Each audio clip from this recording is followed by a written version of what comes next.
Okay. I think that we should.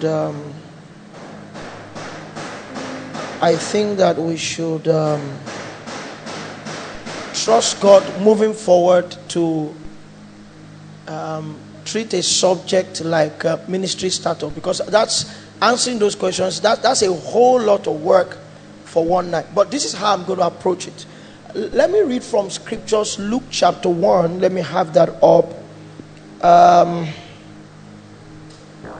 Verse 34, so that we don't spend a lot of time. Luke 1:34. Then Mary said unto the angel, how shall this be, seeing I know not a man? Now, I want to leave this question in your heart. Why did Mary inquire of the angel? If you can answer why Mary inquired of the angel, many of this long list of questions will be answered, because Mary was instructing the use of a protocol. What is the protocol? The vehicle of communication or the vehicle of information is, should I use the word vehicle? The agency of information is also the agency of interpretation. So, for example, the first person said he perceives, and that's a word that we really need to work, because perception is non-cognitive communication. The major cognitive communications capsules are sight and hearing. So perception has to, it could be an inspired thought, one that does not many times come with the confirmation that it is God, it is not God. What the other person said becomes more clearer. The person said, I feel. So, what the first person called perception could actually be a feeling. Because that mode of communication is non-cognitive, it means you can't really say this is what it is. Non-cognitive communications are invitations to engagement onto cognitive communication. The word cognitive is not a mystical word. That's the root word for your word recognize. Are you with me? It comes with the ability to be able to differentiate in clear terms between two things. This is spoon. This is a knife. So if you perceive that God is calling you to do a work, you really don't have any concrete things to be able to show in the day that you are queried. And I'm saying that because you did not show up in the earth as an isolated individual. So because you were born into a community, you have a responsibility to humans to be able to sit your family down, whether they understand or not, notwithstanding, to say this is what the Lord is calling me to do. And if they ask you questions, you should be able to come up with strong reasons as to why that is God's direction for your life. The average person does not have them. And some of the battles, I must say, that come up with family, with siblings and all of that, has to do with the fact that the person who is saying God is sending me to do a work is not even sure. So once you perceive that way, you should go back to God. If it is God that spoke to you, then it is God that will interpret. That's what Daniel also did. God reveals something and it comes to us as a mystery. He's the one that will interpret it. Is somebody with me? It is in the quest for more communication, that all these details come. What will be the name of the ministry? Where will the ministry be? What will the ministry do? How would we gather people? There may be trending processes, but you see, so that the man who is sent by God does the work of God God's way, everything you do must be sourced from God. And in case God opens your heart to learn from other people, must be confirmed for you as God's way for you to do what He wants you to do. I'll give you maybe in 3-4 minutes a brief background of how I entered ministry. I was minding my business in SS2, thereabout. I finished secondary school in Nesto College, Oyo. And I had a prayer life. I operated the gift of healing like better than now. Now I'm quite cerebral. That time I just knew lay hands on the sick, and you might be sick for 5 days. In a space of 5 minutes, you were good enough to play football. That was me. By mercy, I operated very high level intelligence. I'm not sure if there were 10 people who were better than me in school, and that's a very large number. And I was into sports, I was into music, I was preaching, I was teaching even as a student. But one of those nights in my prayer time, the Lord said to me, I want to show you the future in SS2. And I said, it's fine. Because I felt I was going to be a medical doctor. Like my son is also saying doctor now. Well, God will show two of us mercy. You know, I wanted to be a medical doctor. I had chosen an area of specialization, that I was going to specialize in genetics. I wanted to master an aspect of surgery where we can re-engineer genes. My focus was people with AS, with SC, with SS, and then restructure their genes so that they can live a normal life. That was my burden. Something that God in these few years has still allowed me to do in a little way, but not by that kind of engineering. Words have rearranged things for people. So I asked the Lord, how? What will I do so that I can tell me the future? Because I was raised to know that God has ways, not just acts. And then He pointed at the fish pond area in our school. Very strange place to be in the night. He said, meet me there 12 to 3 a.m. every night. And after a while, I will show you.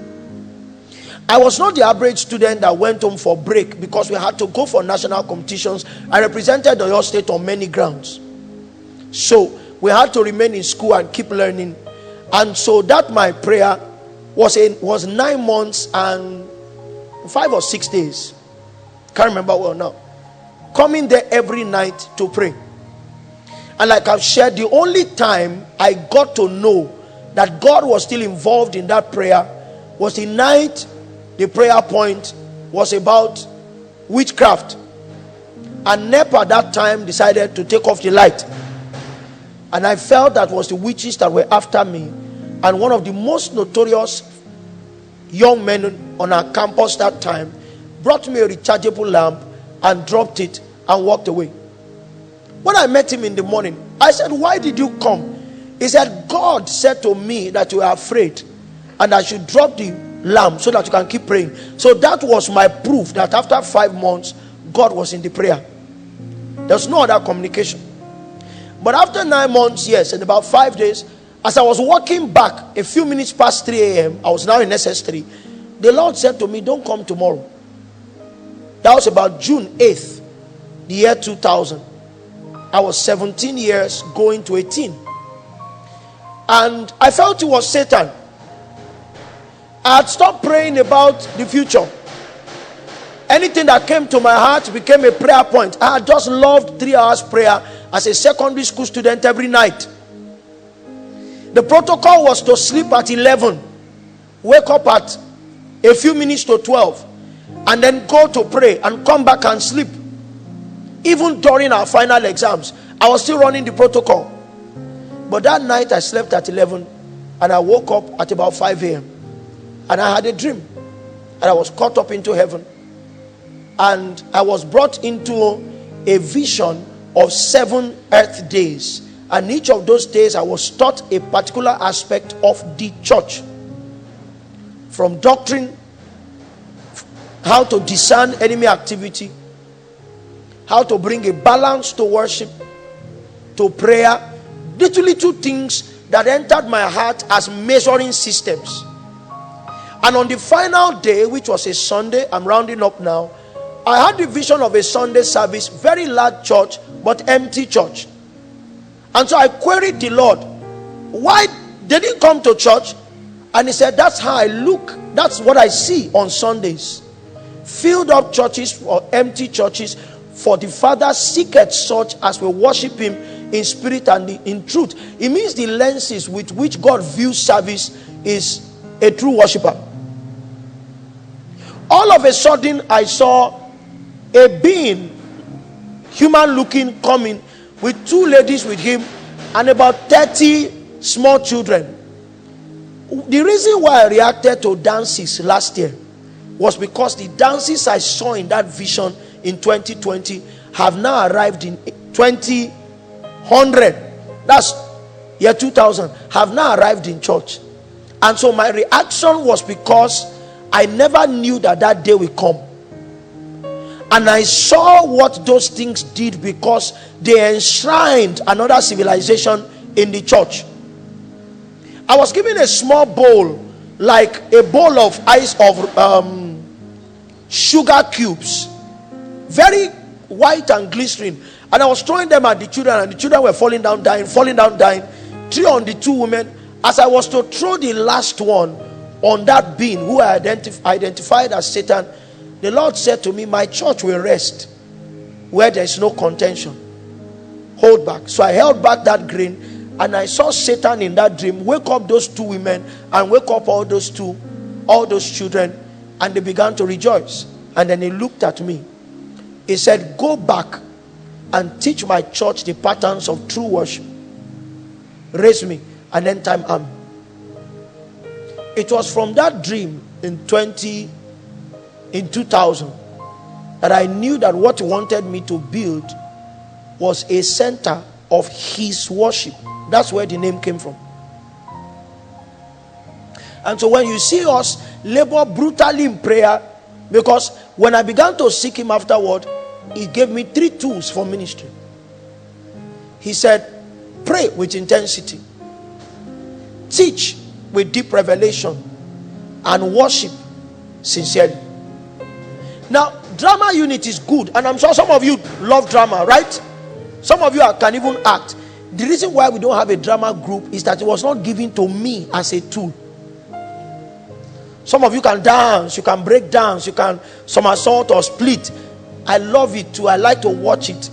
But we can't have a dance group because it's not captured as a tool for the vision. If your perception is confirmed to have been communicated by God, then you will need to go back to God. The name of the ministry, the logo of the ministry, the location of the ministry. Where's Pastor Lamde?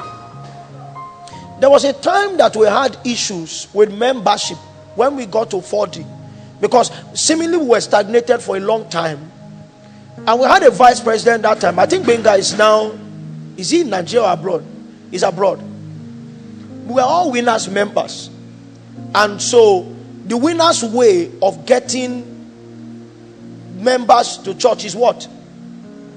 You print flyers, you go out and evangelize, and I invite them to church. So I remember Benga saying to me that we should use that means. And I said to Benga, that way is what God showed Papa Bishop Oyedepo. If God does not tell us that that is the way, we won't use it. So my question is, how many of you got flyers to come here?